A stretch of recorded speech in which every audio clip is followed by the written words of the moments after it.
Good day, everybody. Welcome. Thanks for joining us. My name is Dominic Willsdon. I'm director of the Institute for Contemporary Art at Virginia Commonwealth University.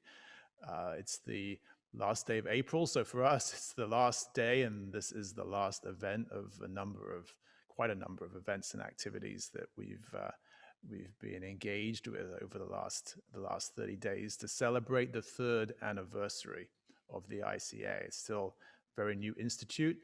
But we've been looking back at a lot of the work that's been done over the last 3 years and celebrating a lot of the artists and collaborators that have been involved with that. Today, though, for this last event, we mainly want to look forward. So I'm going to share some information about exhibitions that are forthcoming in the coming year. And we also have three guests, three collaborators that we're going to have some conversation with, collaborators who are going to really be part of that work moving forward. Before we go any further, a couple of notes about this webinar. First of all, you can access live captions if you wish to do that. If you go to the bottom of your Zoom screen and select that. And the other thing to say is that this is being recorded, and we will have a link to share of the recording afterwards. So before we go into the upcoming news and the conversations, we have a short 2-minute video from Dr. Michael Rao, who is president of Virginia Commonwealth University, who is has some remarks on this anniversary of the ICA.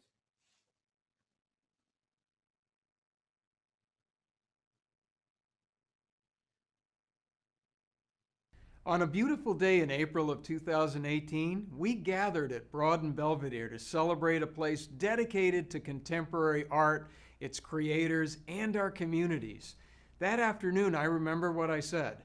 I said, we are proud to welcome the ICA to the VCU community, and we know that the ICA will significantly extend VCU's reach, creating a new destination for art lovers from around the world in a space where art can help facilitate engagement with the important issues of our time. Well, that day, I have to say, I never imagined that we'd be celebrating virtually ICA's third anniversary, but even so, I'm delighted to celebrate this institute's success with you. We might not be together physically yet, but we're connected by our shared values of creativity, of cultural awareness, and diverse perspectives, along with community engagement. I'm so glad that you're joining us today for this lunch and launch event in support of the ICA, and I'm really grateful that you're welcoming more members to a community dedicated to contemporary art. I'm excited for the ICA's future. ICA Executive Director Dominic Willsdon and his team, they've worked really hard on a strategic vision that you'll learn about in just a moment. We couldn't do any of this without you. Thank you so much for supporting our mission. I look forward to seeing you in person really soon.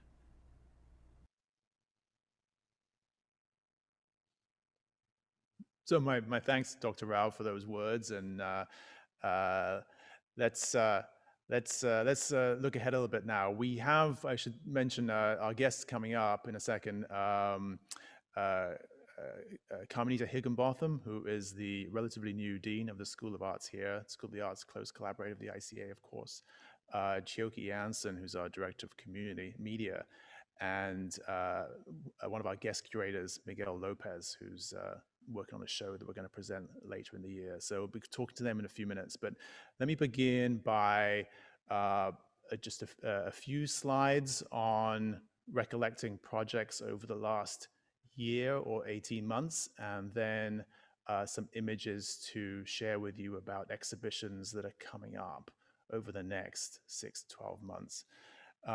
Some of these, just a handful of slides about past work, just to kind of, give a sense of maybe how the program has evolved in our short lifetime, and the kind of, I suppose, some of the kind of central characteristics of the art program as it has evolved. I would say that the exhibition Great Force, curated by Amber Aceva, in the fall of 2019, felt at the time and feels even more so now like something of a keynote for us, something of a centerpiece of these first 3 years, in as much as it's centered on bringing artists together to explore, reflect on how we inherit historical legacies, historical traumas in many cases. It was an exhibition, group show of 20 plus artists on the history and the legacy of the color line. And you can see some of that contemporary reflection on history, especially American history, for which Richmond and Virginia is a core site.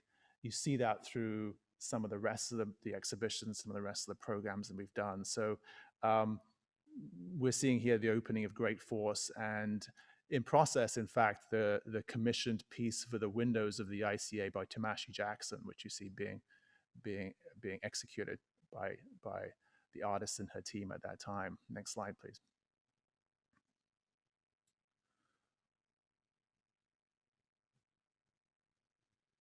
Next slide, please.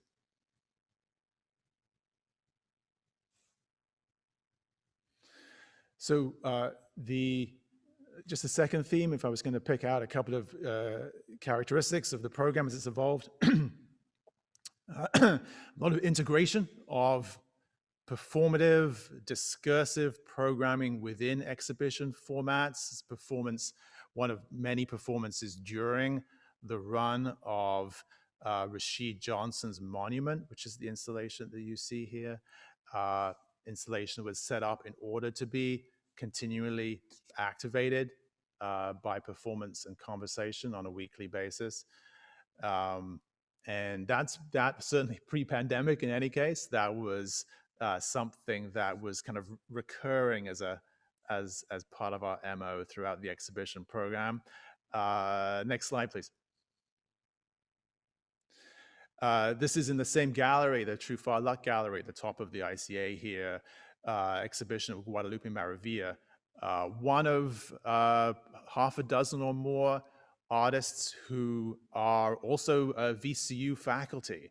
ICA is in its scope, in the horizons that we explore in contemporary art, increasingly aggressively international, but many of those great international artists are here in Richmond and on VCU faculty. So it was great to have the opportunity to present Lupe's work in this context. And another instance here, these, if you know his work, you know that these sculptures have gongs embedded in them that can be played, can be performed. So it's another example of how kind of exhibition formats contained a kind of a live or performative element.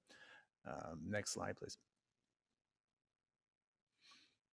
A lot of commissioning.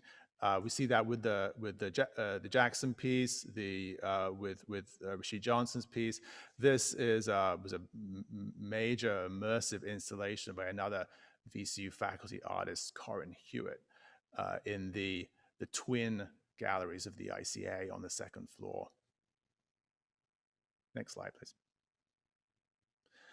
A lot of focus in the program on process, and particularly educational process. And what we're seeing here is VCU Arts professor Camden Whitehead with a group of students. And it's a class, but it's not only a class. This was part of the early phases of the design and development of the Community Media Center, which is a program and a space we're going to be talking about in the course of this hour. But putting education process on a par with product has been something that's mattered to us these 3 years. Next slide, please. I said that the program is becoming increasingly international, and this was the show that we had just before we closed, due to COVID last year, and also the show that we opened with when we reopened in July. This is the exhibition Xenogenesis, the 10-year partial survey of the work of the Otolith Group, which was a show that originated in Van Abbe Museum in the Netherlands, and for which we were the first and only North American venue on its global tour. Next slide, please. Again, the increasingly international program led us to do, I think, the first solo museum show in the United States of the work of the Argentinian artist Fernanda Laguna. It's a show that just closed last Sunday. I think another theme here is a number of times showing artists who also work in other media, artists who are writers, artists who are activists. Next slide, please. So looking ahead now, that's last year or so. Looking ahead, the next show that we have opening here will be on July the 23rd. And it's the first museum show, certainly the first museum show of the Cairo-based artist Ibrahim Ahmed. Next slide. This piece, Does Anybody Leave Heaven? A reflection on how the United States is represented in materials that can be found in the streets of Cairo, is going to be one of the centerpieces of that show, and installation that we are working to install in the Royal Forum, the large central atrium space of the ICA. This is about 35 feet high. Next slide, please. Ibrahim Ahmed's work is in sculpture and painting and photo collage mainly. Very interested in these sculptures that are bricks composed of textiles, a lot of textiles in his work, textiles that have been compressed, textiles drawn from markets across the global south and compressed and concentrated into these brick forms. Next slide, please. The show, starting with Ibrahim's show in July, we have a number of exhibitions opening in quick succession. So in August, exhibition of South African artist Dineo Seshi Bopape, exhibition that's, we're looking forward to doing. It's been postponed twice because of the pandemic. But another example of a wholly new commission of a work of a show from an artist. And Dineo's project involves, again, a kind of a reflection on land and histories of race, and particularly bringing together 4 locations in Virginia, in New Orleans, in West Africa, and in South Africa. And this is, in a version of this show is going to then travel to the Prospect 5 Biennial in New Orleans, which was also postponed by a year. We have a couple of images here which are, past work or work in progress from Dineo that relate a little bit to what we'll see here at the ICA. Next slide, and then the one after.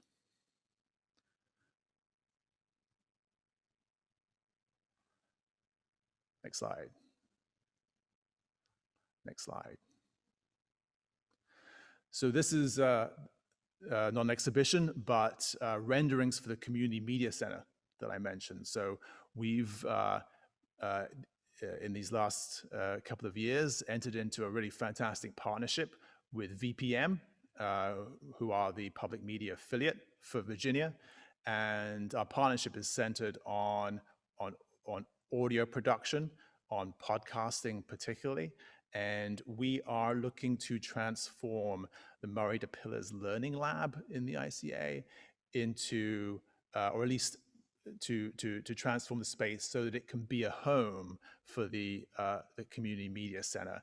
And what we're looking at here is designs for that space, designs produced by Camden Whitehead, also professor of VCU Arts in interior design, as we saw him earlier in the photograph, And so there's lots I could say about this design, but we're really excited to see this space open finally in September, and construction actually is going to begin on this in the next few weeks. I think we have another slide from another angle. Next slide. And this is going to be, I think, really a hub for a number of different kinds of education programs that we can develop in the next few years, focused on media making opportunities. And we'll talk to Chioke I'Anson a little bit more about that. And then this exhibition opens in October. You can see what I mean about the exhibitions coming in quick succession.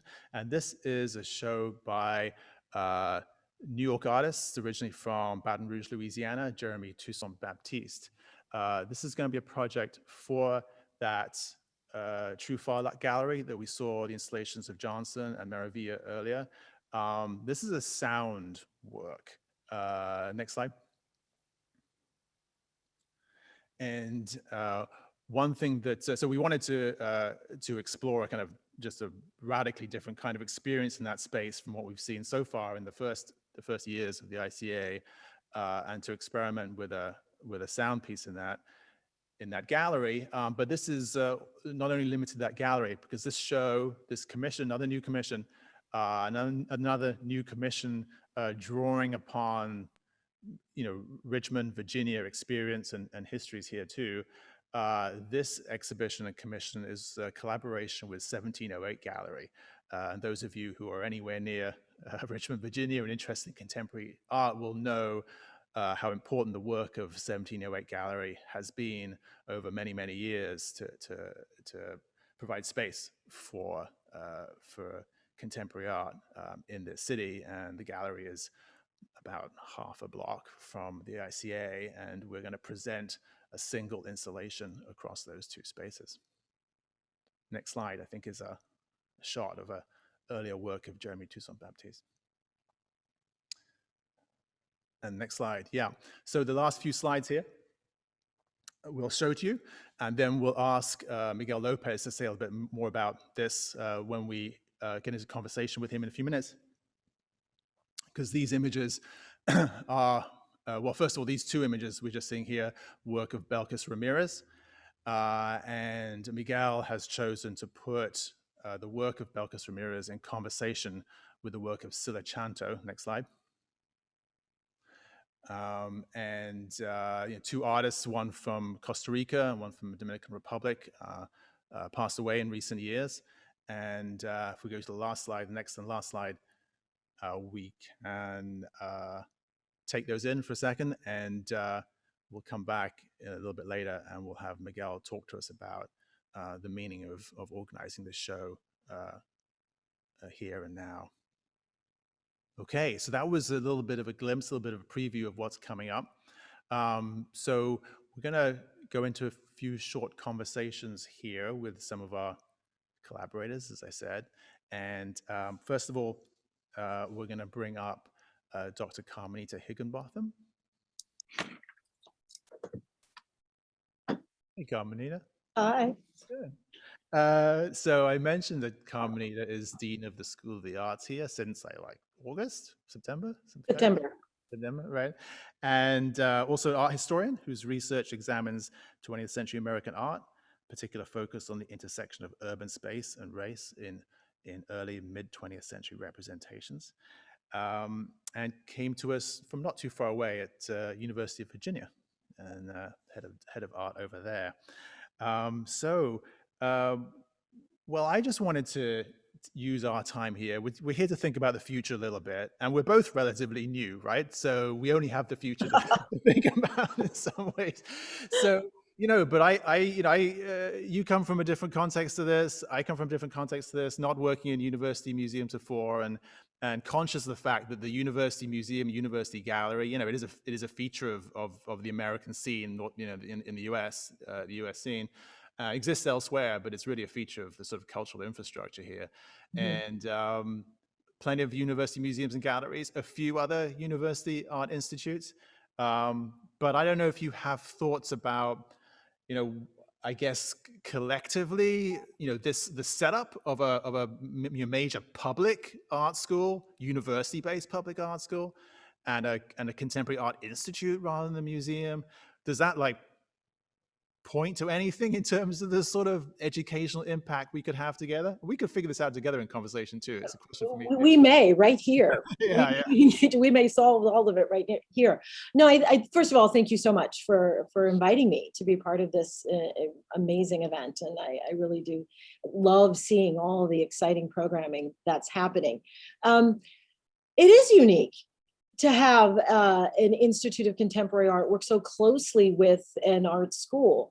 And I think for me, it really speaks to a sort of dynamic quality within education and with sort of the creative minds and spirit that one wants and fosters in an art school, but then sees bear out professionally in an Institute of Contemporary Art. And so when I see the two coming together, of course, I see opportunities. I think about the opportunities for instruction. I think about the ways in which both our faculty can have a foothold in the ICA, but also your, sort of curatorial team and various individuals there can sort of infuse our educational programming overall. I think about research and professional experiences for our students, whether it's internships for our interior design students as they work on sort of physical spaces of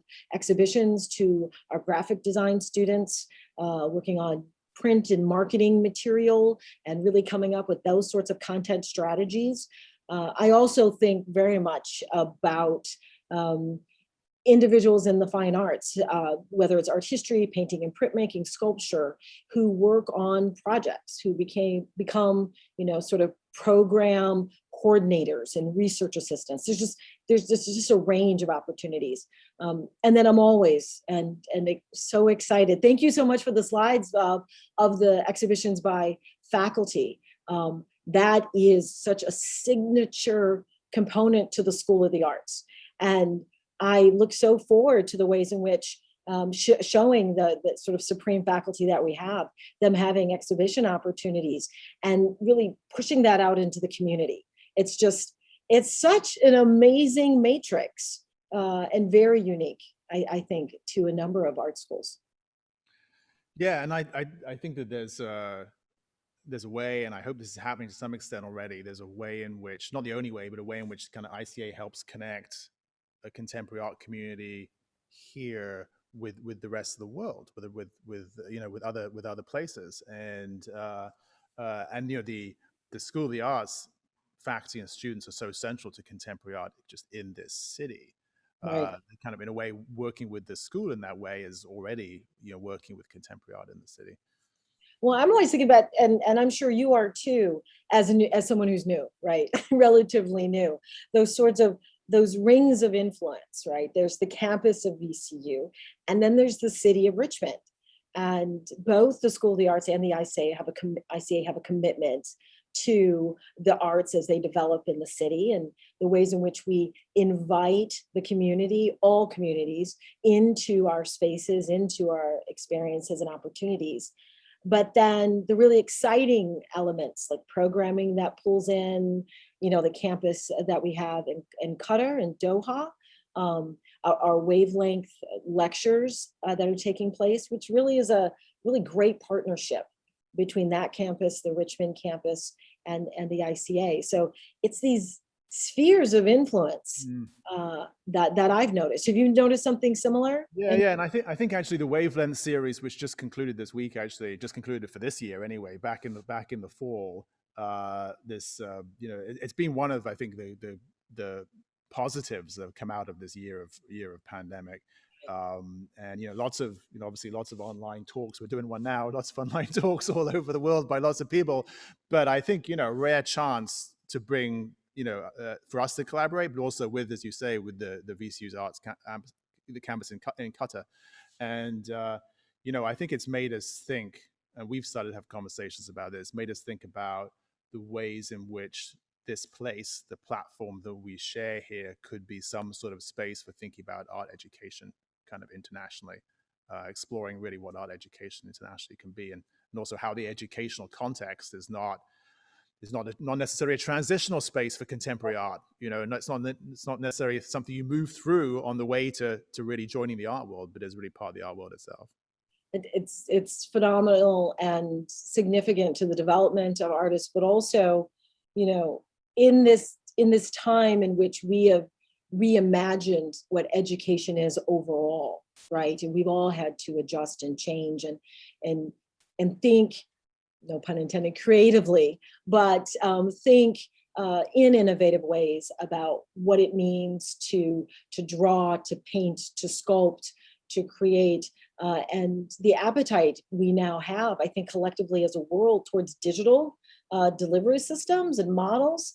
It's all been upended, and it's exciting to be on the cusp of having those conversations about art schools and their impact, contemporary art institutes and experiences, and how it pushes out in a global context as well. This is the moment to really start digging into those conversations, as we've all been reoriented, for better or for worse, and it leads to some exciting results. Right.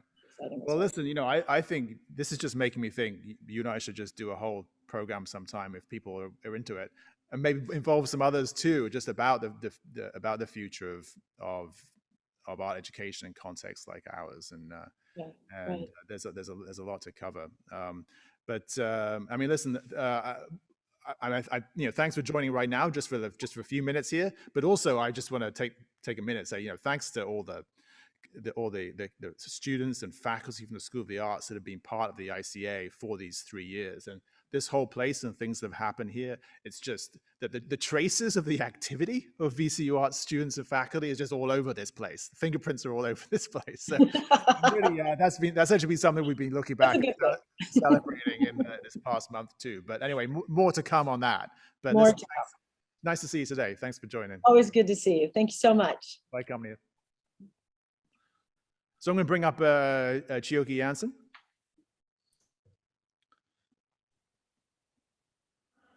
Can you hear me? I can hear you, Chioke. What's going on? What's happening over there?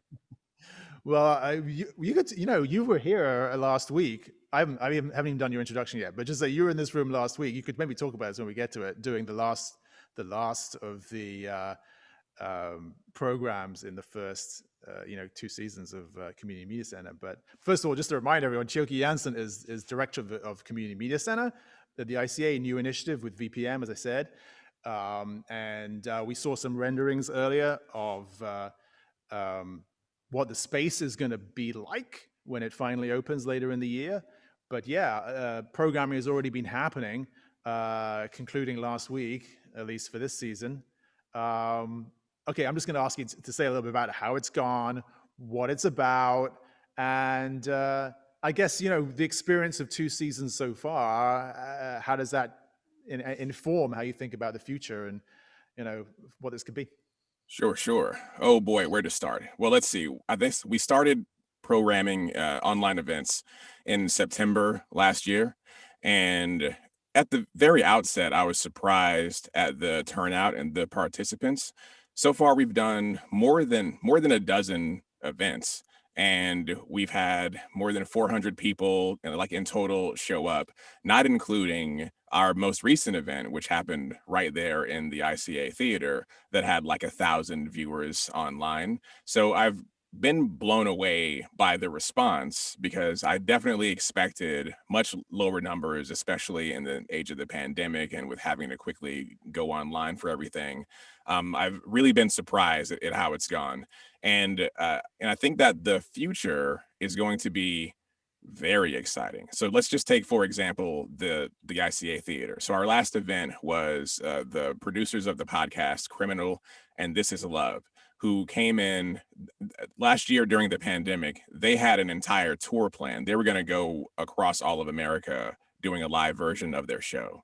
The pandemic canceled all of that. And so the only live show that they've had in the past, calendar year was this show, which they broadcast on YouTube Live. And it was a new technical challenge for everyone. Vanna and myself had to scramble. We were a mess of cables and controllers, and we learned how to produce a live show online. And it was amazing. Like it was completely amazing. The criminal team was very excited about it. The chat during the live event, which by the way, like was not recorded and does not exist. It was a truly exclusive, one-time only event, which in itself I think was kind of beautiful. And the chat was just alight with people who were excited about the whole thing. I think that in the fall and going on into the future, we've got some really big, amazing things planned. We have a partnership with the Association for Independence in Radio brewing. We are talking to Spotify with regard to guest producers in the fall. We have people from Gimlet, from Radiotopia. We have award-winning journalists, people who've been on producers who have been on This American Life. We've got like a lot of people who are coming through to the media center in virtual or hybrid, depending on how it goes. And all of them are excited about what we're doing. And they're introducing me to like other producers who could potentially be resources for the community. Even now, I see that there are past participants who are here who have sat in on workshops. I thought at the beginning it was going to be just the beginners, you know, like the brand new people who were into podcasting, but legit like full-time producers are now showing up because the stuff that we have to offer is that important. And we haven't even started talking about like our youth program. So I'm extremely excited and very fortunate to be a part of the Community Media Center. Yeah, it's really incredible how it's sort of snowballed and how it's attracted interest and potential partnerships. And this was a soft launch. We did a, we did a soft launch of this. We should, lucky we didn't do a hard launch. It would be really too, really too much. Honestly, I think about that all the time. Like we've built our with like an email list and Stephanie boosting some posts on Instagram, right? Yeah. We have not reached anywhere near the full potential of participation at the CMC. Yeah. But I mean, I think it goes to show, like, you know, when you have an idea that seems timely, you know, it kind of just, you know, takes, you know, things take over, and you know, you get some momentum there. But yeah, and you know, I think we should. I mean, just to sort of summarize, I guess, you know, we've been talking about the CMC for quite a while now of this past year, but the goal is to really offer, you know, free media production, media making, editorial training for whoever, right? For those who are interested, who want to get something done, want to have a story, they've got a story they want to tell. 100% free. I mean, everyone has to some degree or other like a story idea, or they know somebody where they're like, we need to get this person on tape just for the future, for posterity. And for no cost at all, anybody at all who wants to make a show. We're doing podcasts now, but we're going to expand. We're going to do photography. We're going to do video. Anyone at all who wants to put a story together can roll up to the CMC, can access our archive of workshops that are recorded and waiting to be viewed, and can get some of just that bit of information, that bit of help that can turn the thing that you're thinking about into something potentially good. And we've got these amazing partners over at VPM, you know, Steve Humble and Jamie Swain. I saw the vision of this thing immediately, and we're very excited to help us put it together. And I think that the community hopefully will gather to this thing, and all of our media making will get better as a result. This is the idea. Yeah. No. I mean, I love it. I love the way also it's you know, what's happening in CMC is already, you know, profoundly intertwined with just ongoing content creation of the ICA, and you know, with the team that's led by Jessica McCadden, who joined just last summer. So um, you know, across the CMC, across like other things of the ICA, there's just a lot of storytelling and a lot of just video audio content that's being developed that's great to see. And I think it's just one of those things that we've been able to to give more time to, when we haven't been doing, live programs in this space so much. We'll get back to that too. And when we do, we'll do it in the most amazing studio that anybody has ever seen. Yeah. Shout out to Camden and the gang for putting this design together. Shout out to Chris Visions, who's going to give us a mural. Shout out to Michael Lease, who is surveying all the materials, who has just like a bunch of plywood in his office. But the studio itself, when it's open, will be the most amazing, like state-of-the-art podcast studio on this coast, maybe in America, because I've seen a lot of studios and nothing looks like what you saw on that render. And we're just now working out the final way that some of that stuff is going to look. And man, wait till you see it. Wait. Right. Yeah, a lot of say to Carmenita, a lot of VCU arts folks with fingerprints over that project too, right? For sure. Yeah. Oh yeah, definitely. That's cool. Chris Visions is in a lot, right? Yeah, what's cool about VCU is that you don't have to reach very far to get lots of help and assistance and skill, right? Like that's what's dope about this place. So last thing, what's the best way for people to stay in touch with find out news from the CMC? Yes. Please sign up on our newsletter. If the team could drop that in the chat, that's icavcu.org/community media. We've got all manner of fantastic things happening starting in the fall, and we would love for you to be a part of them. If you need help with the podcast, you can send us an email, and we're down completely to make beautiful media together. Thanks, Chioke. All right. Thanks for this. I'll see you soon. Fantastic. Okay. Lastly, I want to bring up Miguel Lopez, who is a new and future collaborator, because Miguel, who's joining from Lima in Peru today, is where he's based, is the curator of the exhibition of Belkis Ramirez and Sila Chanto that I showed slides of earlier. But just a little bit on Miguel before we ask some more about that.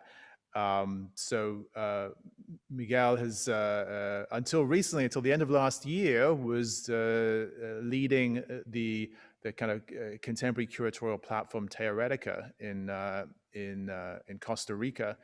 And there and elsewhere, I've done a number of really interesting exhibitions, a lot of artists from Latin America, a lot of focused on feminist and gender topics within contemporary art.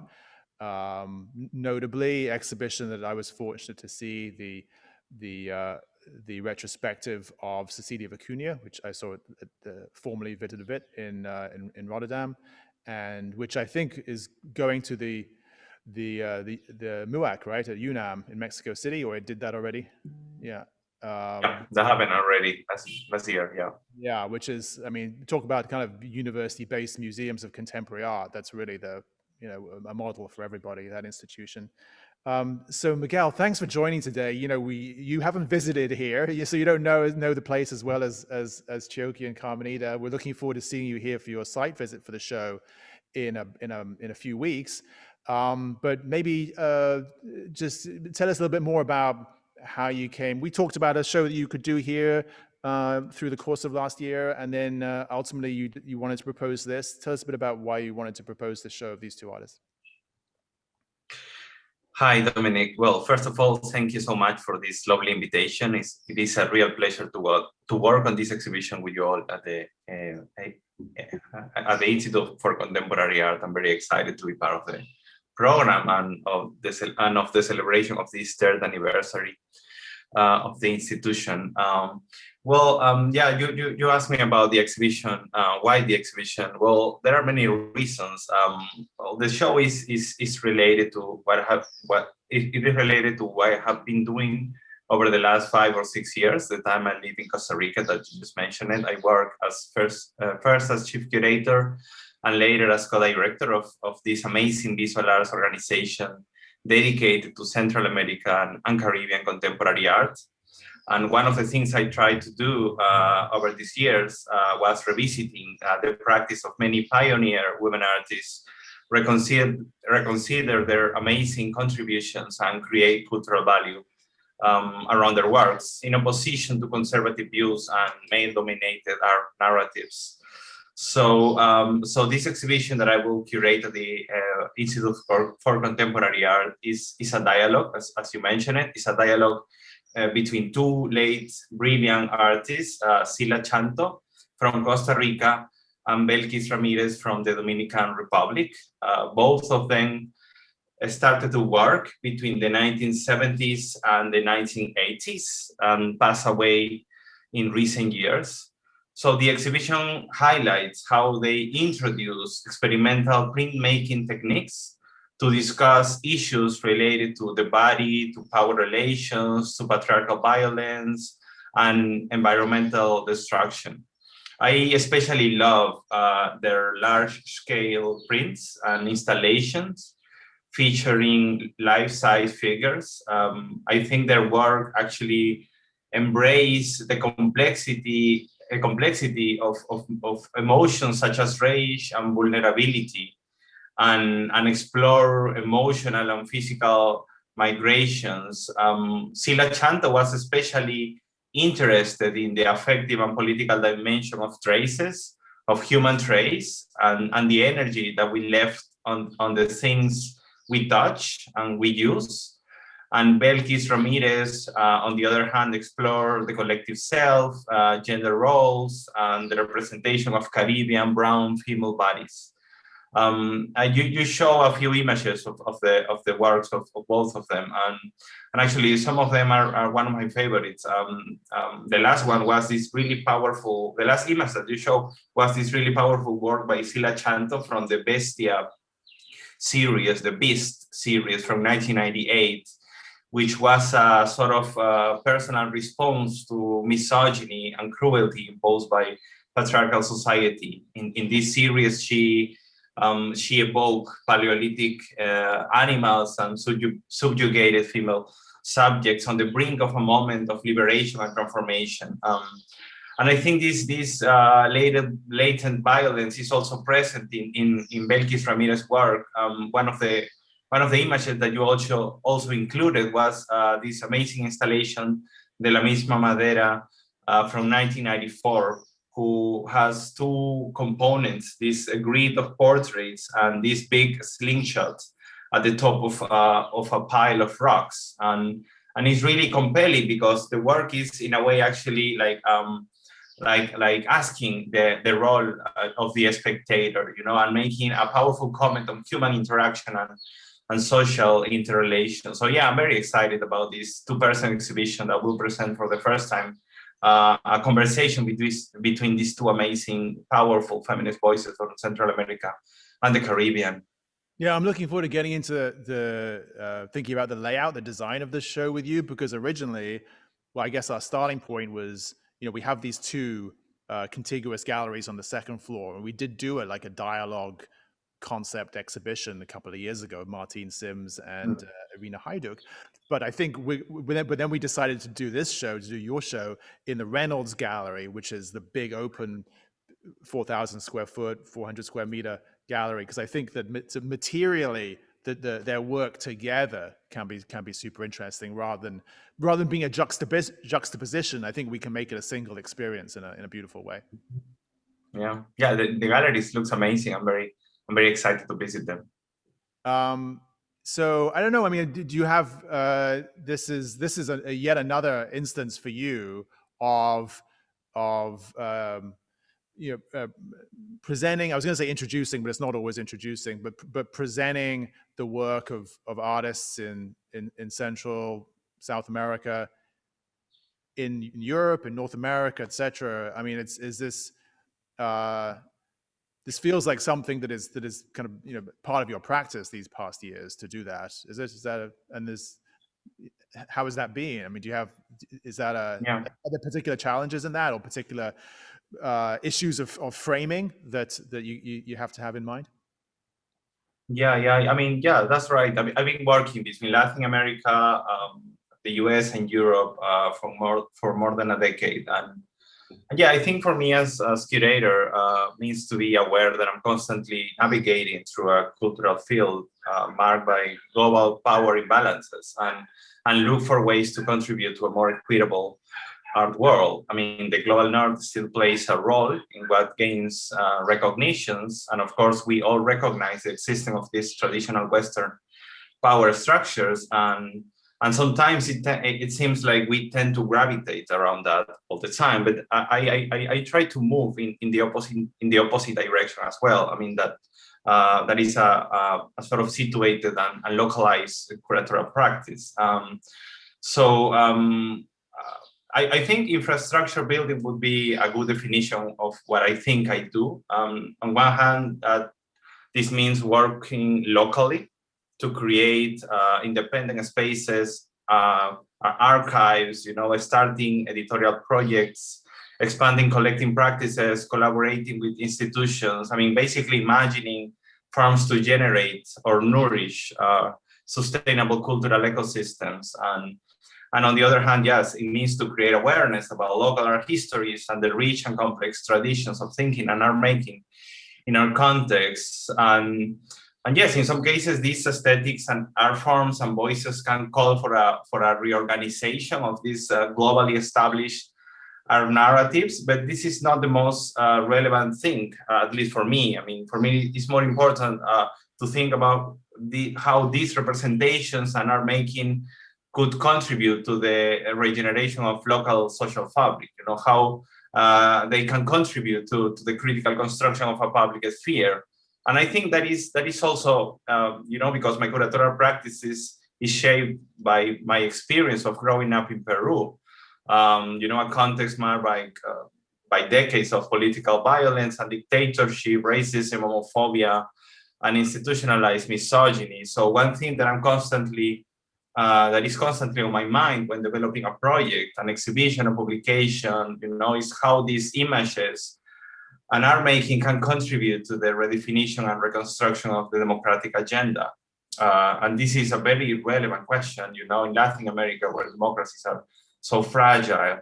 So yeah, I'm not sure if I'm answering your question, but I'm actually very fascinated in thinking, how art representations become spaces of grief, loss, rage, and public fighting, and how art institutions can amplify those motions, and create spaces for social encounter. Yeah. No, I mean, thanks to your remarks there, and I certainly share some values with you there around the role of contemporary art and contemporary art spaces as part of the the fabric of public life in any given place. And I think it's part of the reason I'm looking forward to working with you on this, and looking forward to seeing you here in a few weeks, and we can introduce you to some of the context here, and because I think the work you're going to do here with us with this show is going to resonate with a lot of people, a lot of conversations that have been going on in this part of the world for quite a while. And and I know that ultimately in the fall, when we come to install the show, I think it'd be great to see how you could be involved with students, faculty, and the university as well in the art school. Absolutely. I'm very excited. Looking forward to it. All right. Well, thanks for joining today, Miguel. Appreciate it. Thank you, Dominic. See you soon. Take care. Bye. All right. Thank you. Thank you to Miguel and Chioke and Carmenita. Just to close, I want to say, if you want to stay in touch with what's going on here at the ICA, or more than that, if you want to really participate in the development of projects here, of our plans for the future, the way to do that is to become a member of the ICA. And to become a member of the ICA involves no dues, involves no fees. We're launching as part of our anniversary month this new approach to membership that we've tried to make as inclusive as possible. We've tried to design so that it can make sense and matter to people for whom museum membership it's the furthest thing from their minds. And I'm sure Camille is putting in the chat, the ways to connect, sign up, and I promise you, it's really for us. It's about how to assemble a community of perspectives around contemporary art, contemporary culture that we can be in dialogue with and learn from. But for now, thanks for joining for this last event in our anniversary month, and appreciate your time. And I do hope we'll see you next. I think big event in terms of the things we covered today would be the opening of the exhibition of Ibrahim Ahmed on July the 23rd, and hope to see you then, if not before. Thanks for everything.